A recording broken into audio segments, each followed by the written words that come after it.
परिंदों को मंजिल मिलेगी यकीनन, ये फैले हुए उनके पंख बोलते हैं, वो लोग रहते हैं खामोश अक्सर जमाने में जिनकी हुनर बोलते हैं। Hi everyone, I'm Parth Goel. I'm a NEET All India ranker with All India rank of 223 NEET 2019। आज की वीडियो में आपको बताऊंगा क्या क्या मोस्ट इंपोर्टेंट डू और डाई टॉपिक्स हैं केमिस्ट्री के जो कि आपको जरूर करना चाहिए। 13 चैप्टर के नाम बताऊंगा जिनसे कि आपके आराम से 130 प्लस आ सकते हैं अगर आप उनको अच्छे से कर लेते तो। So let's start the video.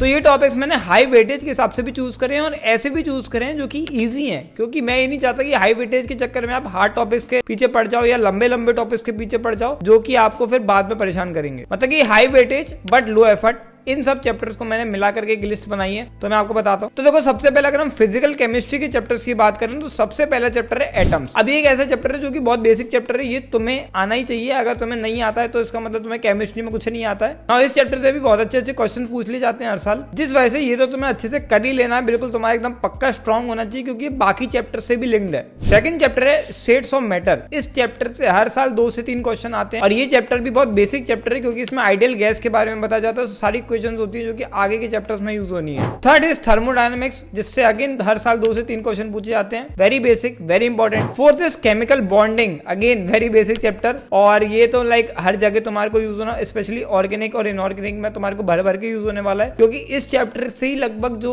Like structure होते हैं, शेप होते हैं, वो हमें लाइक इनऑर्गेनिक में देखने को मिल जाते हैं। ऑर्गेनिक में रिएक्शन मैकेनिज्म होती है, वहां पर इसके हाइब्रिडाइजेशन वगैरह सब कुछ यूज हो रहा होता है। तो ये चैप्टर से अराउंड 2 से 3 क्वेश्चन तो इसके आते ही हैं, साथ साथ में बाकी चैप्टर से भी लिंक्ड है। तो तुम हो सकता है कि अगर तुम आगे से कोई इनऑर्गेनिक का पी ब्लॉक एस ब्लॉक का ऐसा क्वेश्चन पूछ लिया जाए जो कि इस चैप्टर में दिया है, तुम उसे सॉल्व कर सकते हो, क्योंकि तुमने ये चैप्टर पढ़ा है। Fifth chapter physical chemistry coordination compound. ये चैप्टर एक बेसिक चैप्टर नहीं है, ये एडवांस चैप्टर है, 12th क्लास में आता है, और ये चैप्टर काफी सिमिलर है पिछले चैप्टर से जो कि है केमिकल बॉन्डिंग। अगर तुम्हें ये चैप्टर अच्छे से तुम कर लोगे, इस चैप्टर का बहुत हाई वेटेज है, बहुत सारे इससे क्वेश्चन पूछे जाते हैं हर साल, लाइक 3 क्वेश्चन पूछ लिए जाते हैं। तो छोटा चैप्टर है ये, इस वजह से इसको मैंने प्रायोरिटी में रखा है। इसके बाद आता है इनऑर्गेनिक केमिस्ट्री, कौन से इंपॉर्टेंट चैप्टर है। तो सबसे पहले जो पीरियोडिक टेबल क्लास 11 में आता है, उस चैप्टर को थोड़ा सा ध्यान से भी अगर तुम पढ़ लेते हो तो काफी सारा वही चीज रिपीट होती है आगे के पी ब्लॉक और एस ब्लॉक में। इस चैप्टर से अराउंड 3 क्वेश्चन आते हैं, क्योंकि ये चैप्टर की जो थ्योरी है ये बाकी चैप्टर्स में भी फिर से देखने को मिलती है। सेकंड जो कि इनऑर्गेनिक का मोस्ट इंपोर्टेंट चैप्टर है वो है एस ब्लॉक। एस ब्लॉक अच्छे से करना है।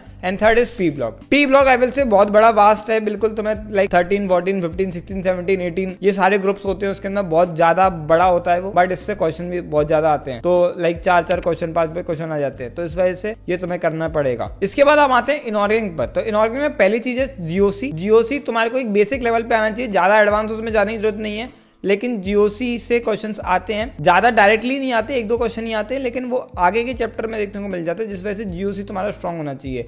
अगर हमारा जीओसी स्ट्रांग नहीं है तो उसे अच्छे से कर लो, अच्छे से वीडियोस वगैरह देख लो, क्योंकि आगे यूज होगा। इसका सेकंड चैप्टर है aldehyde ketones and carboxylic acids. ये चैप्टर से भर के क्वेश्चन आते हैं और ये चैप्टर बड़ा भी है, बट अगेन आते हैं क्वेश्चन तो उसे अच्छे से करना पड़ेगा। तो इसके बाद आगे के जो मेजर चैप्टर्स हैं जो कि बहुत छोटे हैं, बट इनसे नीट आजकल सवाल पूछने लगा है, जो कि है बायोमोलिक्यूल, पॉलीमर्स और केमिस्ट्री इन एवरीडे लाइफ। ये ऐसे चैप्टर्स हैं जिनसे क्वेश्चंस आने लगे हैं, थ्योरेटिकल क्वेश्चंस पहले नहीं आते थे बट अब ये आने लगे हैं, और ये बहुत छोटे छोटे चैप्टर्स हैं, इसमें ज्यादा कुछ दिमाग लगाने का होता नहीं है, बस इनको रटना होता है बायोलॉजी जैसे, और बस दैट्स इट। तो इस वजह से तुम इन चैप्टर्स को ज्यादा अच्छे से करो। अगर तुम्हें केमिस्ट्री बिल्कुल नहीं आती है, ये वीडियो उन बच्चों के लिए जिनकी केमिस्ट्री बहुत वीक है, जिनके बिल्कुल ऐसे 40-50 मार्क्स ही आते हैं या 30-40 मार्क्स ही आते हैं, तो उन लोगों को मैंने लिस्ट दी है कि ये लिस्ट फॉलो करोगे तो तुम्हारे आराम से 130 के आसपास आने लगेंगे, अगर तुम इन चैप्टर्स को अच्छे से कर लेते हो। तो मैं बार बार बोल दूंगा, लग जाओ यार, बिल्कुल भिड़ जाओ, टाइम बिल्कुल नहीं है, और तुम्हारे को अगर नीट सच में निकालना है, अगर सच में डॉक्टर बनना है, तो तुम्हें ये सब करना पड़ेगा। ये चैप्टर्स अच्छे से पढ़ो, इन सबको कवर करने के बाद किसी और चैप्टर पे जाना, अगर तुम्हें लाइक सच में आगे बढ़ना है और 130 के आगे एम करना है, 150 160 एम करना है। All the very best. अगर तुम्हें जानना है कि फिजिक्स के कौन कौन से मोस्ट इंपोर्टेंट चैप्टर्स हैं, तो ये वाली वीडियो देखो।